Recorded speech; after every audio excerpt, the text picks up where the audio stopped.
The first duty of government is to protect our rights. It's our job to maintain the proper role of government in what we were tasked to do. In the Idaho Constitution, Article 1, Section 1, we have a right to life, we have a right to defend life. This legislation is centered on meeting the needs of Idaho families. And we have no way to maintain control over the spending of this program, and it will be a disaster for this state long term. But we have a whole gamut of kids whose parents would like to do something for them and they cannot.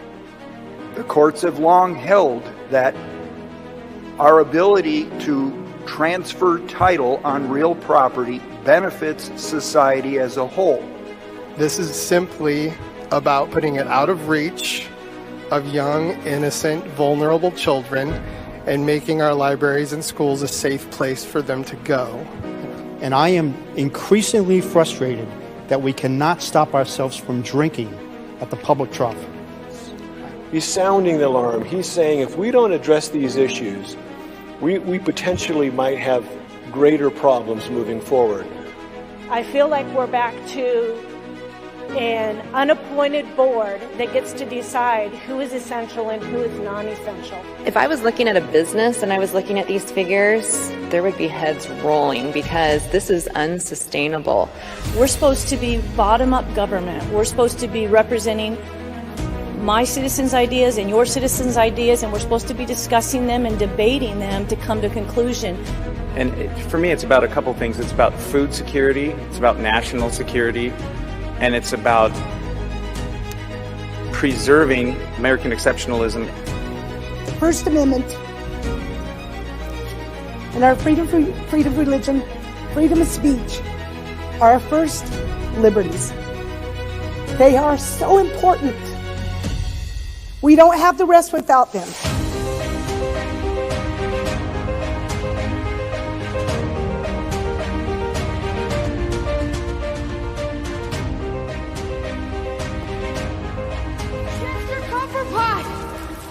Don't you guys see?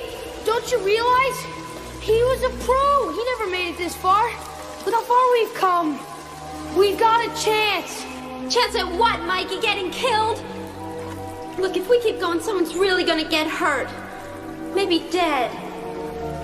Besides, we gotta get to the police. Maybe Chunk already got to the police. Maybe Chunk is dead. Don't say that. Never say that. Goonies never say die. I'm not a Goonie. I want to go home. I forgot. But still, don't you realize? The next time you see Sky, it'll be over another town. The next time you take a test, it'll be in some other school. Our parents, they want the best of stuff for us. But right now they gotta do what's right for them. Cause it's their time. Their time. Up there. Down here, it's our time. It's our time down here. That's all over the second we ride up Troy's bucket.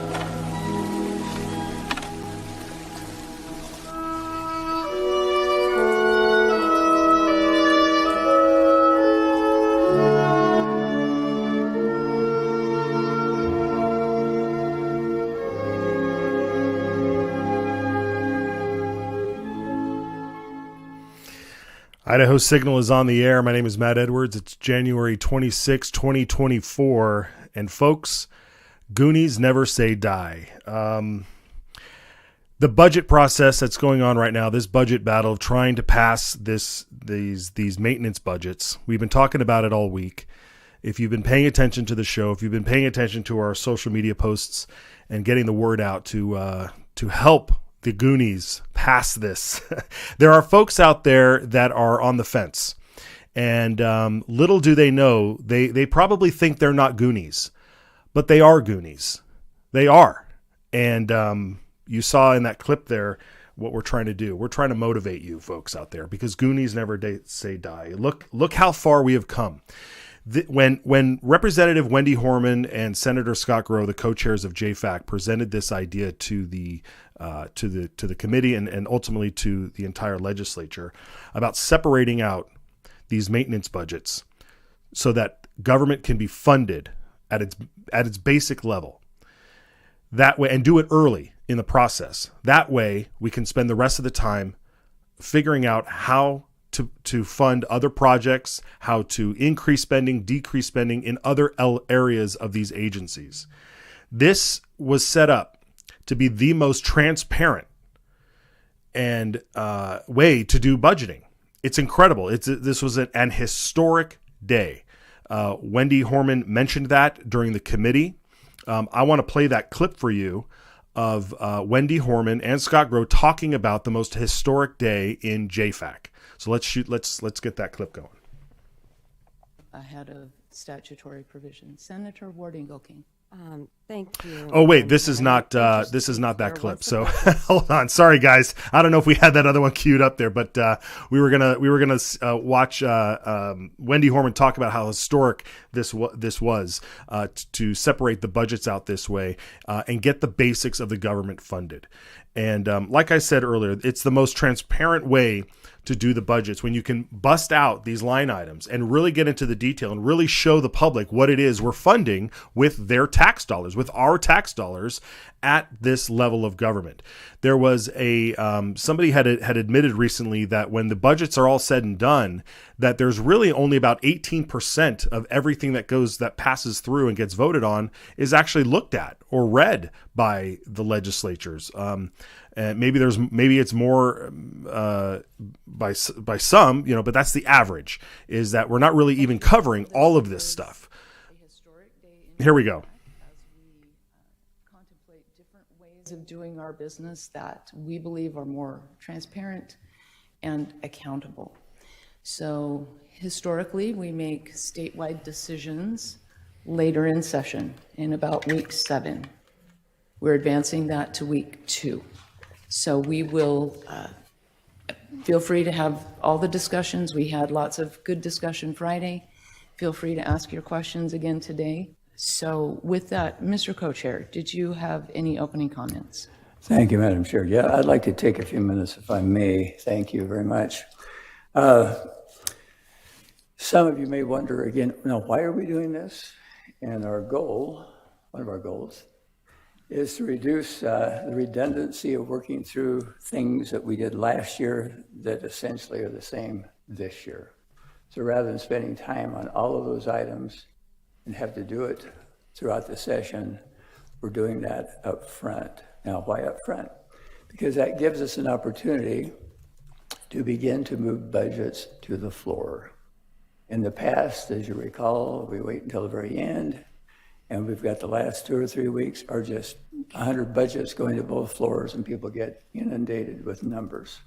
We're hopeful that by moving this process up and then focusing on the line items, all the things the governor's requested for this year, we can actually get into detail and have a more thorough review of his requests.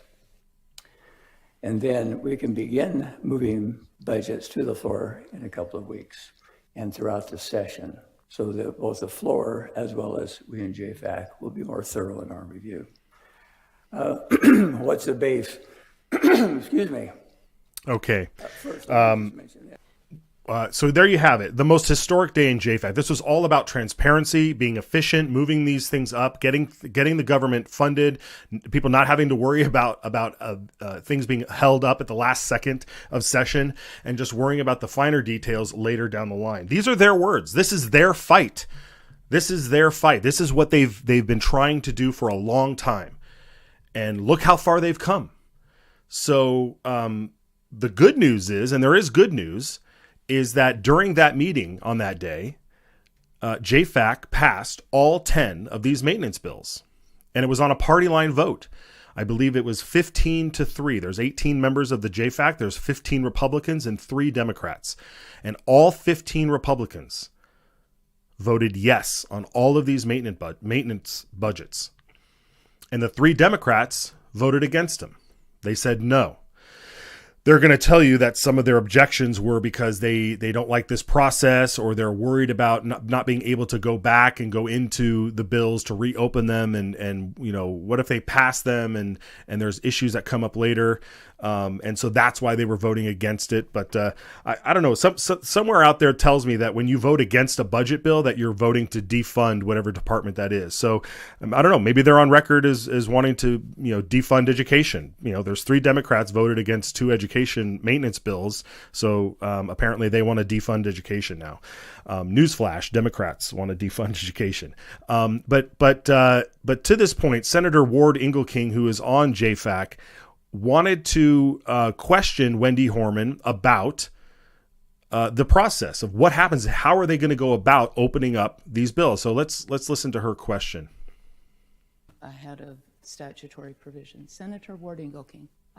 Thank you, Madam Chairman. And just to be clear, once a budget's closed, and that means it has been voted on, it does require 2/3 vote to reopen it. That's in rules, not only that's in our joint rules, and rules are above custom and precedent, I think. So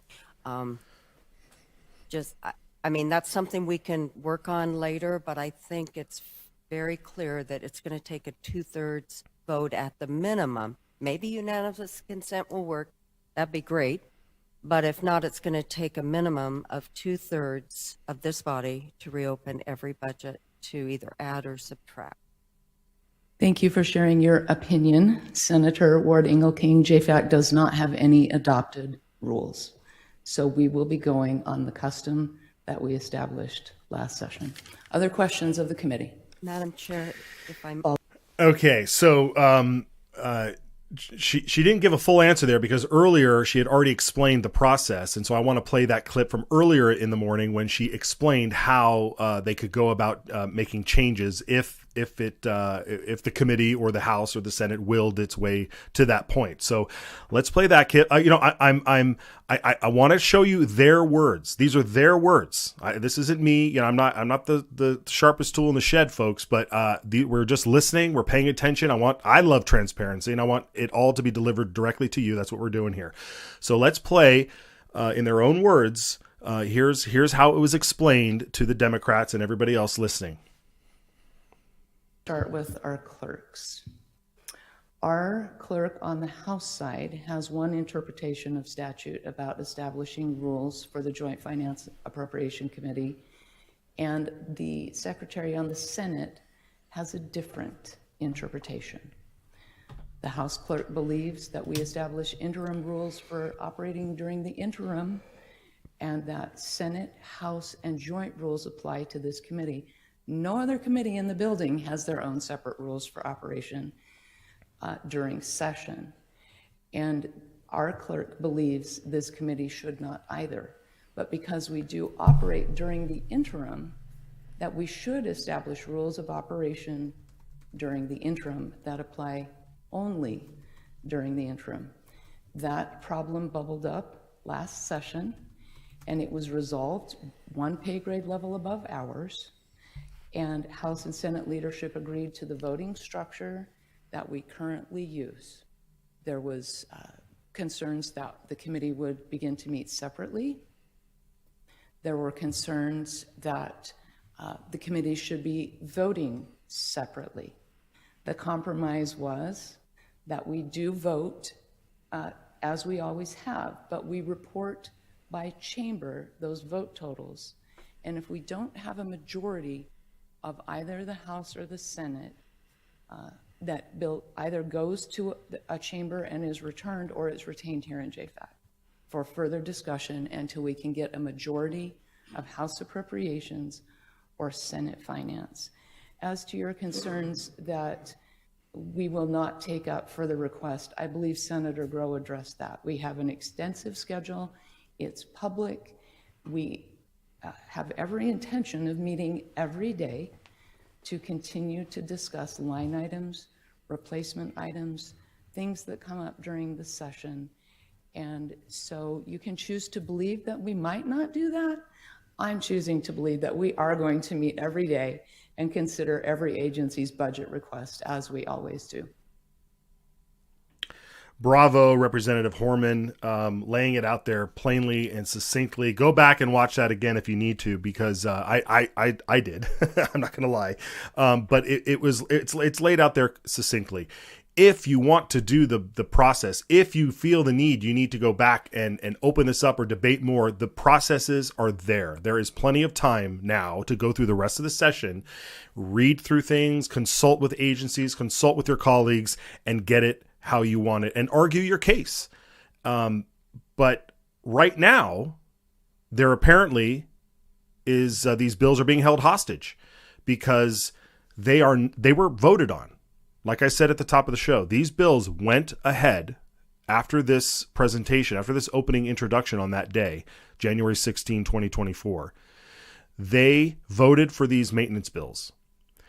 And all the Republicans voted for them. They all voted aye, and the Democrats voted nay against these bills. And now they are sitting there waiting to be brought before the Senate and different committees to go through to be heard, and that's not happening. So I don't know if the three Democrats are now holding them hostage. We don't know what it is, but the leadership.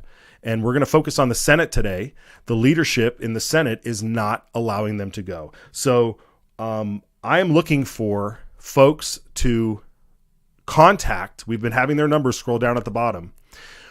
I'm looking for folks to contact leadership in the Senate and tell them to vote on these bills. This is all about transparency, folks. We want transparency. I mean, this is amazing. It's historic. These are their words. Historic, efficient, transparency.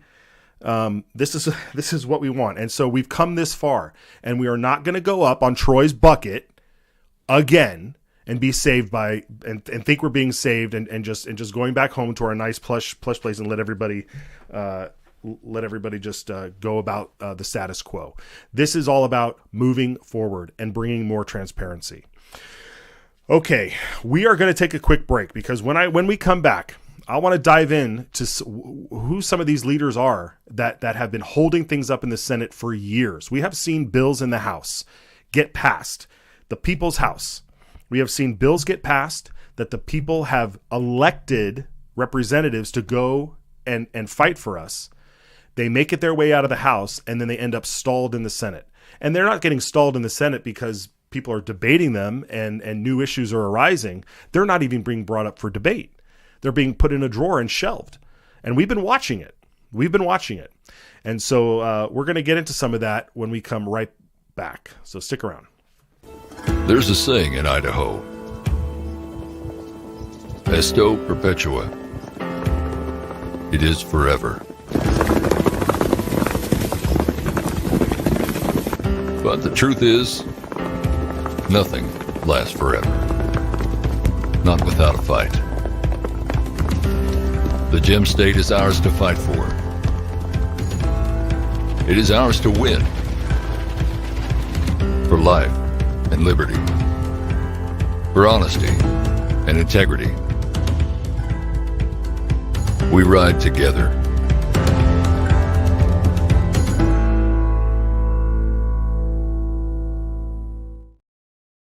Chester Copperpot!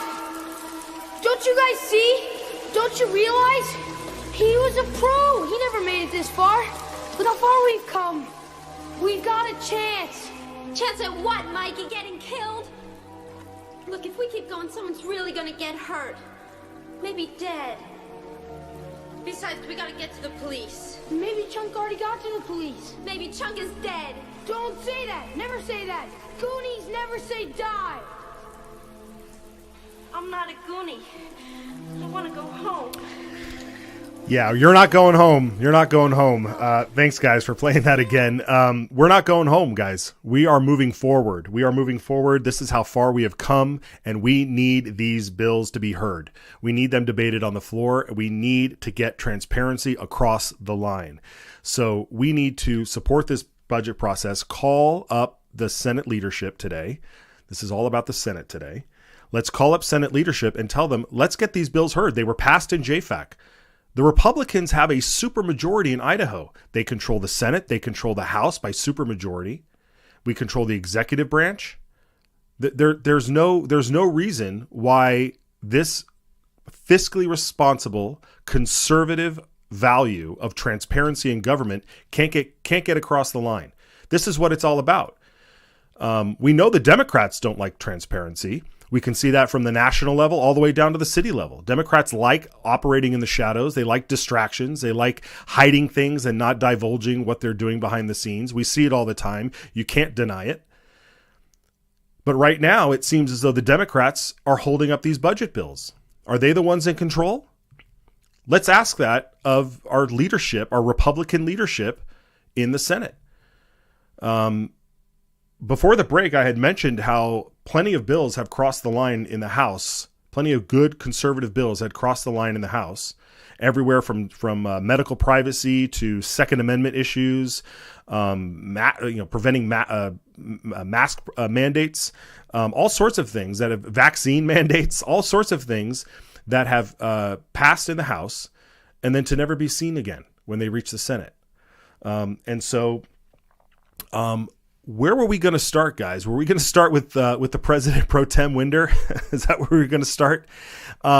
He is the president. The President Pro Tem of the Senate is Senator Chuck Winder out of District 20. And I had, and I don't know if we have this photo there. I don't know if I shared it with them, but I had delivered over 1,800 petitions, signed petitions, that we collected in the final weeks of the 2022 session. And there was a bill brought by, at the time, Representative Kerry Hanks to prohibit mask mandates. And it had passed the House overwhelmingly, once again. And it was sitting in the Senate. And we were coming up on a close where it looked like this bill was not going to be heard in the Senate. So we put out a call. We said, well, let's see if we can get as many people as we can in this short amount of time to sign a petition supporting this bill. And we don't have a huge reach at the time, but we were able to collect over 1,800 petitions. And we printed them all out. I went down to Boise. I'm based in North Idaho. I went down to Boise and hand delivered. We had a picture of it, hand delivered these petitions to Senator Winder. And he told me, and I've never told this story before, but he told me that, there didn't have much support in the Senate. There were other people that didn't think that it should be heard. So we didn't move forward. So we really got to convince them, because I'm all for it, and I'm paraphrasing here, but that was the attitude that we had. And so he's passing the buck on other people, on other senators in leadership or in positions of committee leadership and so forth. But do they get to just squash it without a vote? I mean, it was passed in the House. Where's the respect for the other chamber where 35 or more representatives, there's the picture right there. Receipts, folks, receipts. I brought all those receipts to the Pro Tem. So where's the respect for the other House, for the other chamber that passed this bill? That pass all of these bills that end up getting nowhere in the Senate. But Chuck Winder, he seems like he's a fighter because he's fighting for something. He's fighting for something. He likes to stand up and speak down in the well of the Senate, sometimes in the committee. So he does have an opinion on a lot of things. Let's hear a couple of opinions from Senator Chuck Winder. This is him giving some remarks on last year. There was a Senate joint memorial that they were trying to pass that would have paved the way, so to speak, for illegal immigrants to work, to get driver's license. It was condemning Biden and the Biden administration's actions at the border and allowing all these illegal immigrants in. But what they were trying to do was try to make it easier for Idaho to work with illegal immigrants and allow them to continue to take the jobs that, quote, Americans won't do. But let's listen to Chuck Winder's own words, what he thought about that situation. For our economy, but it's not just about agriculture. Go around to our hotels, go around to our construction sites, house building, commercial building. Who do you see working? Some would say, well, they're replacing workers. I don't see too many of our people. By our people, I mean the Caucasian people going out and dealing with the issue of manure and milking cows and trying to raise pigs, trying to work in the orchards, trying to work in the fields when it's 110 degrees. You don't see that, do you? It's changed in our country. And yet we need to feed ourselves. We need food security. So I want to thank Stop Idaho Rhinos for capturing that clip and a couple others that we might find here today. They do good work. I mean, what do you say to that, right? What do you say to that? I mean, if you're a Caucasian person out there milking cows and plowing the fields and working hard on your farm, trying to make a living, especially in this economy, how do you react to something like that? Make no mistake, one of the reasons why big ag and big farm and big whatever likes all of this illegal labor is because they work cheap. They're cheap labor, and they don't want to pay market price for American workers. And does that mean that prices will be inflated? Well, perhaps, but isn't that the nature of economics and the economy and the free market? You could make the case all day that if somebody wants to work and demand a wage that they feel is adequate for them, that I'm at a loss for words here, because I don't understand how we can rail upon companies like Apple and all these big global firms and rail against them for using slave labor out in China. But when our own agricultural or our own companies here in America do the same thing, but do it with illegal aliens that come here and work for cheap slave labor, that they get a pass? I'm sorry, they don't. And we all have to buckle up. I mean, that's what's going on here. So this whole notion that these people are doing jobs Americans won't do, it's because you're not paying them. You're paying cheap. You're paying below the going rate for what people should be paid for this work. So anyway, we could debate that all day long, I suppose. But Mr. Winder also has the ability to get ornery against his own colleagues when people call him out for this type of thing. So here he is on the Senate floor with another bit of opinion that he'd like to express. President, senators, we love bringing these kind of memorials and bills that really create controversy, so that the people that disagree with us can go beat the crap out of us. They can lie about us. They can publish anything they want about us. We just love doing this. So when we bring something like this isn't because we want it. It's because the people of Idaho, and particularly southern Idaho, have come with a problem. They have a problem. We started out trying to basically discuss it and saying we've got people here that don't have driver's license, that are moving around our state. They're here illegally. It doesn't solve the problem. We try to figure out a way to say, okay, that doesn't have the political strength to go through a body like ours because of what people say about it from the outside. People that go into our neighborhoods and plaster our neighbors with lies. No, we love bringing these kind of things. We love getting beat up. We love having people lie about us. So, for all of you that think we're doing this because we're for amnesty, or that we're not for the United States or for the security of our borders, I challenge you to prove that about any one of us. You can say it. It's real easy to say. You can publish it on your Facebook. You can write from special interest groups and attack us. That's not what this body's about. President, I object. Point of order. He's disparaging members of the body and our motives and intentions in his debate. Mr. President, I don't believe I mentioned anybody in the body. I've talked about outside sources. Your objection is overruled. Senator Winter, you can continue. And I won't take that as a personal confession. Okay. Woohoo! I believe he actually said you go out there and you post on your Facebook, members of the Senate. So I think when Senator Lenny stood up, he had cause to stand up.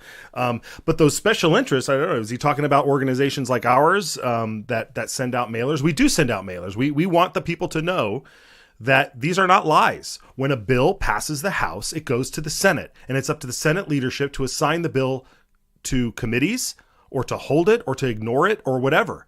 It's up to them. He's the president. The buck stops with him and leadership. Senator Kelly Anthony, Senator Abby Lee. Okay. They are the leadership. You got the pro tem, the majority leader, and the assistant majority leader. The buck stops with them. The bills come over and then they stop them.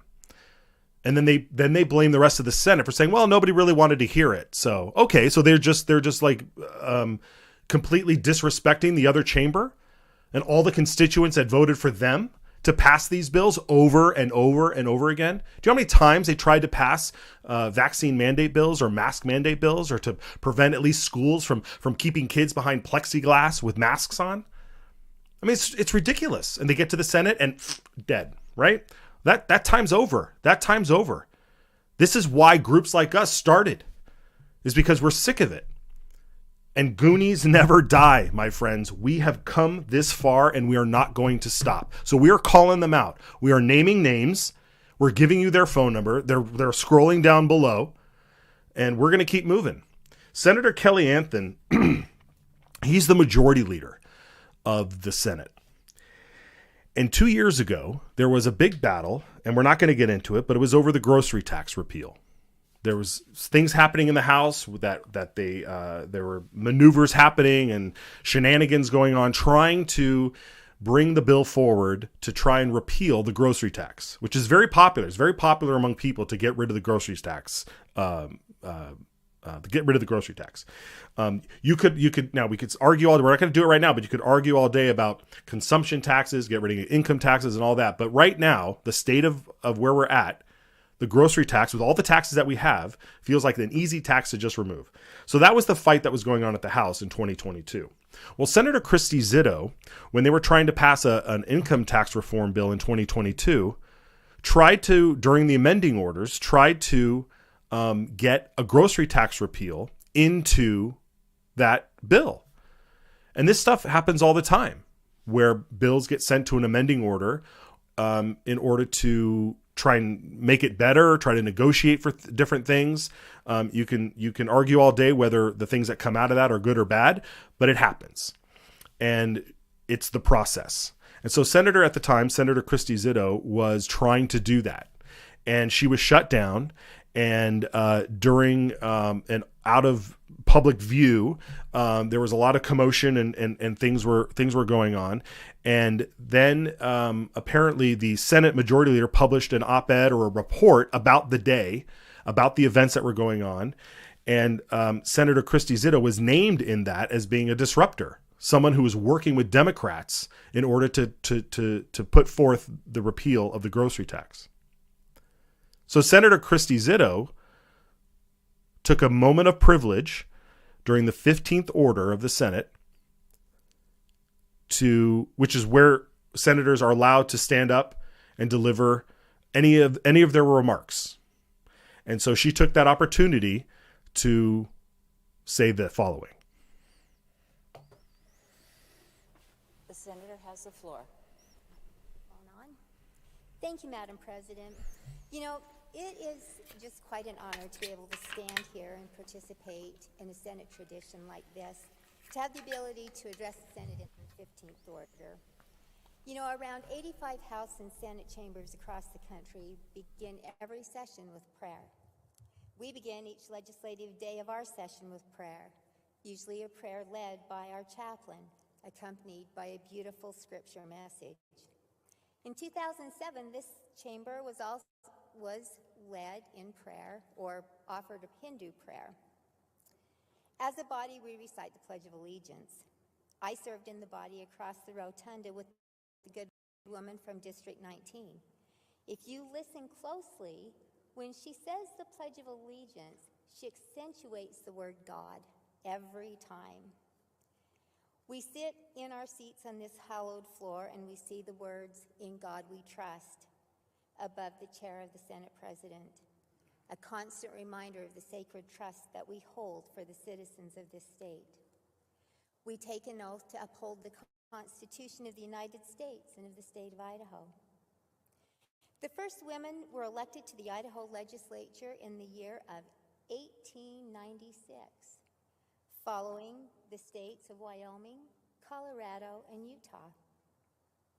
The original record of the first session of the Council of the Idaho Territory, now called the Senate of Idaho, is dated December 7th, 1863.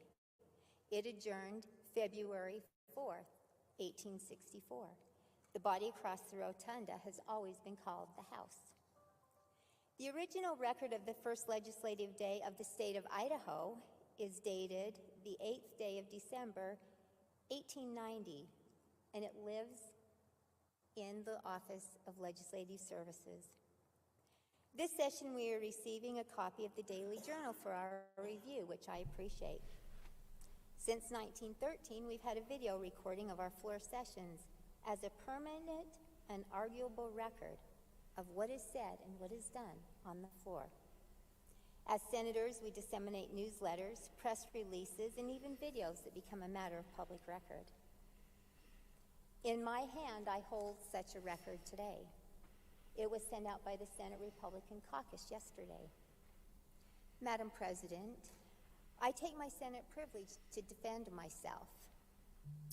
If I may read from this document, Tax Relief Bill 436 passes the Idaho Senate by the Idaho Senate. Madam President. Senator Zito, can you cite the source that you want to read from? Yes, it's an Idaho Senate Majority Caucus press release. Madam President, I ask unanimous consent the Senate go at ease. I object. Madam President, I move the Senate adjourn until the hour of 11:15 tomorrow. I object. It has been moved and seconded that the Senate adjourn until 11:15 Thursday, February the 3rd. All those in favor say aye. Aye. Opposed say nay. And just like that, The ayes. and just like that, they adjourned. I don't know if you could see there, Senator Kelly Anthony, the majority leader, stood up and tried to stop Christy Zito from continuing to call him out for calling her out, and continue with her speech. He asked to go at ease, and when she objected, he immediately asked to adjourn. And then Assistant Majority Leader Senator Abby Lee stood up immediately and seconded it before there could be an objection. This is how they work. Senator Lee knew exactly what Kelly Anthony was trying to do. She pops up, turns on her mic, waits for him to finish, and boom, second. They're adjourned, and that was it. It was over. Senator Christy Zito went on later on her own social media to deliver her speech and to defend what was going on there. But that's what was happening. And this is how they operate. This is how they protect their own. This is what Troy up above is doing while our Goonies are down below fighting the swamp. This is what they do. So we're not going to let them off the hook anymore. We know what their games are. We know what they do. We just heard national news where the head of the GOP in Arizona delivered a message to Carrie Lake running for Senate down in Arizona to just pause, just put your career on hold, put your political ambitions on hold for a while. Name your price. Because the guy, everybody, we just don't like the way everything's going. We don't like these people who are being elected or running and thinking that they could just work for the people and not accept bribes and not get onto the team and do what has to be done. We don't need to play. We don't need to play. This is what's going on. We know what's going on. I don't want to get into that. I just this is the game that they play. And And we're tired of it. We're tired of it. So there are folks right now who are working towards transparency. This isn't supposed to be a gotcha moment. I'm wanting to highlight to you how these people operate. They call you liars. They have the bully pulpit to stand up and call you liars, when all we're doing is playing their words back to you and showing you exactly what they're doing. So I want you to call up the Senator Chuck Winder, Senator Abby Lee, Senator Kelly Anthon, and tell them that we want these maintenance bills to stop being held up by Democrats, stop listening to Democrats, to do your duty and get these bills on the floor. Allow them to be debated out in the open, and then pass them. Fund the government. Fund it. Because this battle's not going away. The people are aware. We are aware. We're paying attention. You think you can shut us down, close our businesses, tell us we're not essential, tell us we can't go to church, put a mask on our face, and think we're just going to go back to sleep once all that stuff goes away? It's not going away. It's not going away. You took an oath to uphold the Constitution. Well, so did your other party lead, the other side, the Democrats and Republicans. They both took an oath to uphold the Constitution. But how's that oath working out for us? That's why we have the pledge, because we have no idea where your values stand. And Chuck Winder won't sign the pledge, and Senator Kelly Anthon won't sign the pledge, and Senator Abby Lee won't sign the pledge, and now we know why. Because they don't have values. They don't have your values. They don't like transparency, apparently. Otherwise, they would be gung-ho for this. And they're not.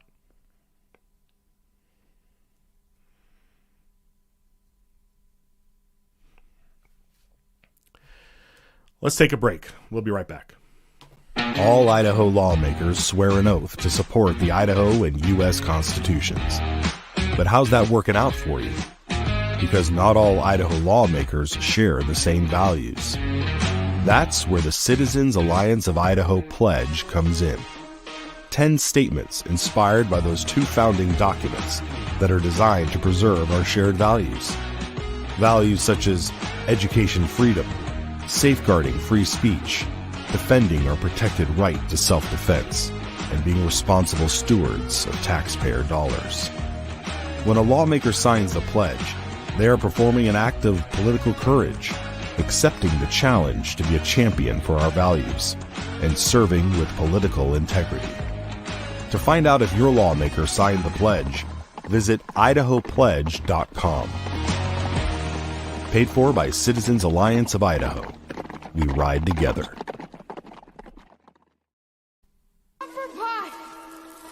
Don't you guys see? Don't you realize? He was a pro. He never made it this far. Look how far we've come. We've got a chance. Chance at what, Mikey? Getting killed? Look, if we keep going, someone's really gonna get hurt. Maybe dead.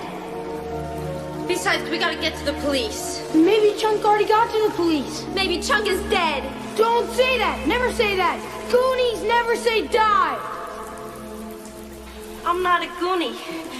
I wanna go home. Forgot. But still, don't you realize? The next time you see Sky, it'll be over another town. The next time you take a test, it'll be in some other school. Our parents, they want the best of stuff for us. But right now they gotta do what's right for them. Cause it's their time. Their time. Up there. Down here, it's our time. It's our time down here. That's all over the second we ride up Troy's bucket.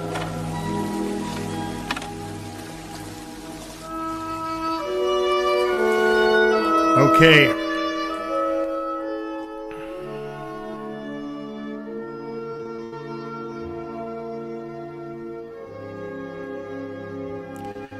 All right. I want to hear from some Goonies out there. So we're going to do something that we might regret. But we're going to throw up on the screen a special link. It's speak.idahosignal.com. If you want to be a Goonie today and join the program, you can come on live right now. you go to this website, it'll take you to our platform, and you will allow your mic and your camera to be accessed, and then you can join the program live. We ask that you don't filibuster, you don't swear, because we'll boot you right out. You're going to have to go through the screeners anyway. So let's do it. Let's give this a shot. I have no idea. Maybe nobody pops in. Maybe a few people pop in that we say we can't do it. But we're going to try it. We're going to try this. So speak.idahosignal.com to join me on the program here and give me your thoughts about what's going on. Because we've thrown a lot out at you today and all week on this matter. And I'm not sure if people are understanding what's really at stake here. This is about transparency. This is about finally being able to fund the essential parts of our government. The government likes to take part, and label things essential, right? They did it all through COVID. Who's essential and what's essential, right? Churches were not essential, but liquor stores and strip clubs were. So we just want to fund the essential parts of government and then figure out what to do with the rest. And let it all be transparent. This is what is fantastic about this process, and we commend Senator Groh and Representative Horman and all the folks that are fighting behind the scenes trying to get this through. But using these processes is and listening and kowtowing to Democrats' demands, they want nothing but transparent. I have no problem saying that. They can sit all day and say they love transparency, but all we have to do is look at the last 35 years and how they lie across the board, from the national down to the local. So if you want to come on, speak.idahosignal.com. You have to give us your name. You have to allow your camera on. We're not just going to take some audio and let F-bombs fly or whatever, but we're going to give this a shot. So you can either make it or break it with us today on that. So I appreciate that.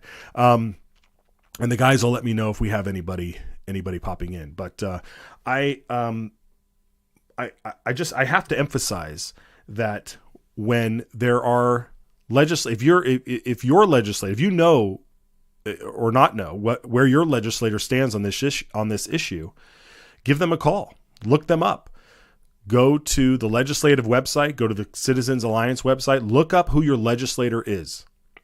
Call them, send them an email, send them a text. Maybe you already have a relationship with them. And ask them where they stand on this transparency bill. If you look at this and think that this is the right way to go. So I am going to, let's see what we got here. I don't know who we got. Somebody on, but he doesn't want to give a camera. Let's hear his voice. Let's bring on Rob. We'll make an exception just because we want to hear from folks and hear what they have to say. Maybe Rob, if Rob is nice with no camera and just audio, then maybe we'll allow audio as well. But Rob, welcome to the program. Hey there. Hey, how are you, Rob? What's on your mind? Hey, so sorry, can you hear me? I can. Okay. So I moved here 3 years ago from LA, Los Angeles. My mother passed away, and I had no connection there anymore. It was a nightmare living there. And my buddy said, "Hey, come out to Idaho, check it out." And I live in Southeast Idaho now, and it's gorgeous. Go to Yellowstone all the time. I love it. And everything about LA is as dystopian as you can possibly imagine. And it's like, okay, I got out of there, and now I'm in Idaho, but now it's just like, I don't even know what to do. It just seems like there's so much like backdoor dealings and all this craziness. It's like, oh gosh, well, I've gone from one mess to kind of almost another, because I don't know if I'm hearing this right, but wasn't Idaho Democrat for like before Reagan or something, and then Reagan happened, this, that, and the other thing. I don't know. I'm just kind of looking for a crash course in terms of what a new Californian resident to not be one of those Californians, I want to do my part to keep this place beautiful and conservative and a great place to raise a family and Second Amendment, all that.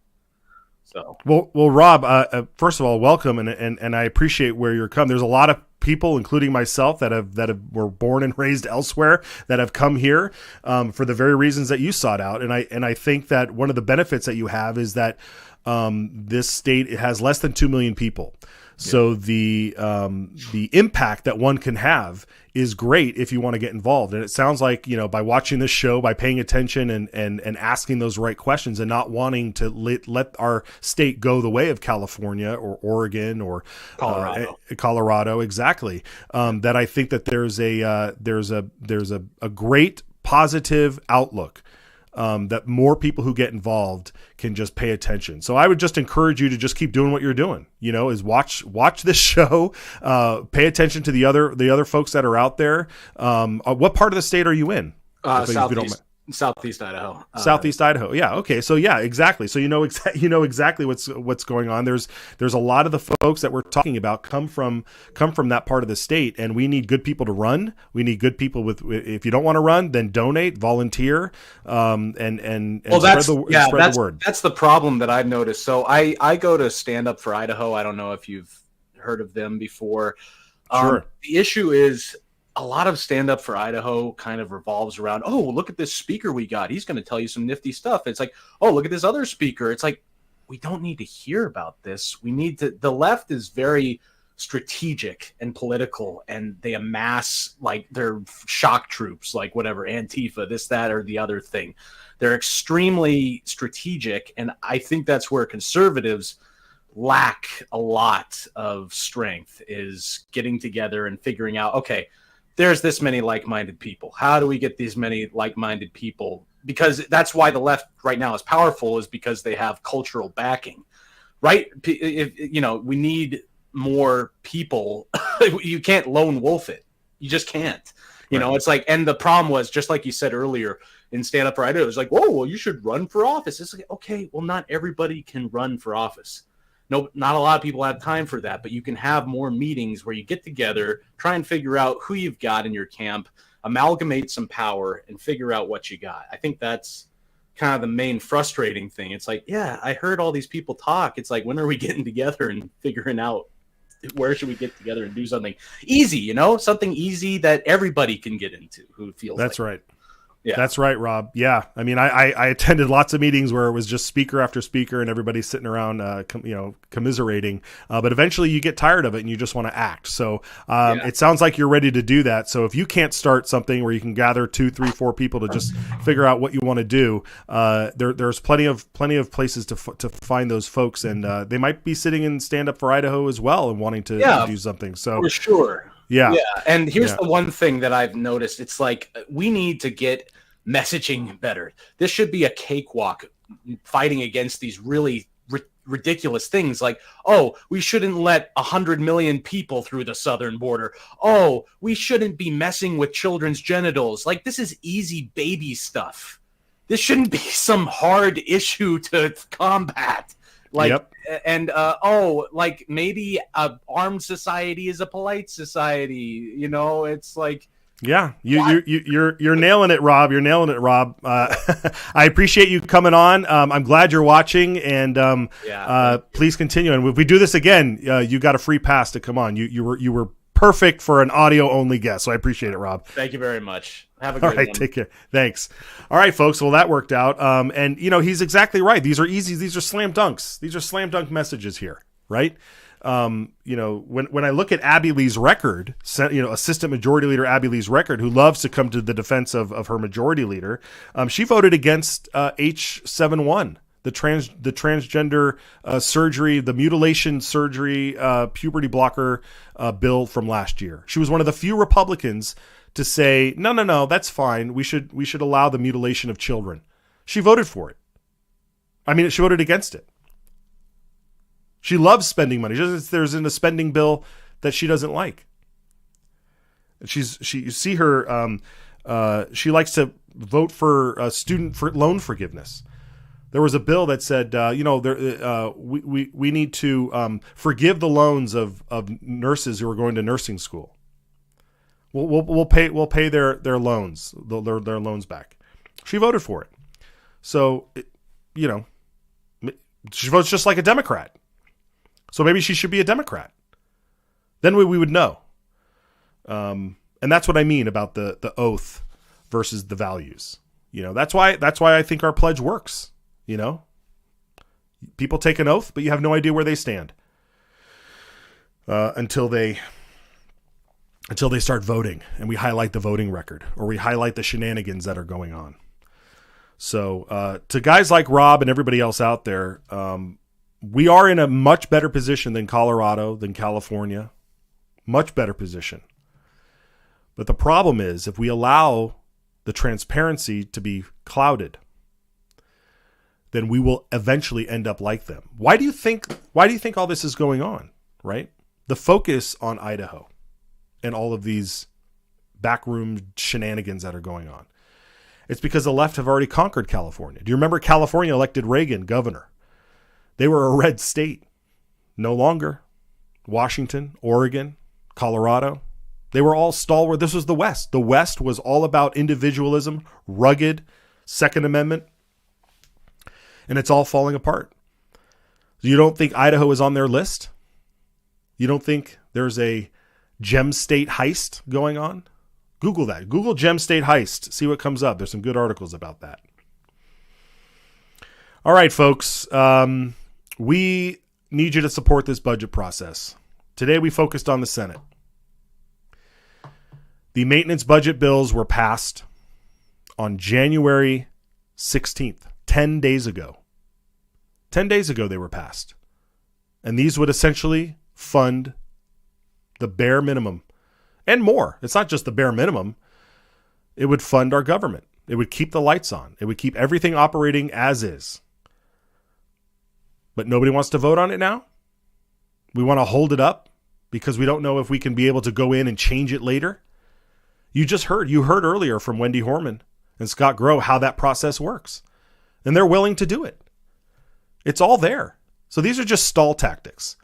These are classic stall tactics because they don't want to be transparent. Okay. Well, we're going to keep calling you out. So call up the president pro tem of the Senate, Chuck Winder. Call up Majority Leader Kelly Anthon.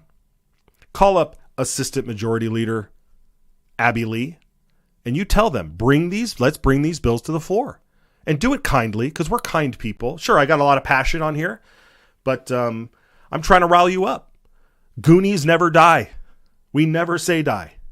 We've come this far, and we will continue onward. So we're going to wrap it up. Thanks for hanging in there. I hope we enjoyed the program today. But more importantly, I hope it inspired you to get into the fight. There's folks like Rob who just got here. There's folks who have been here for generations. I've talked to some of those folks that have been here for generations, and they are worried. And they are so grateful for the folks that moved here, who can see the warning signs, who can look and say, I've seen these tea leaves before. It doesn't end well. It does not end well. All right. I want to make sure you go to idahosignal.com. Please head over there, support the program. You can do so. And I appreciate it. I just really appreciate the support. Our whole organization is really appreciative if you head over to idahosignal.com and lend us a hand, if you will. All right, folks, we are going to enjoy our weekend, and I hope you will too. We'll be back on Monday. We'll see if our lights are still on. But have a great weekend. We'll see you next time. This bill, I think, it puts a stake in the ground that says we have a sovereign right to protect what's ours.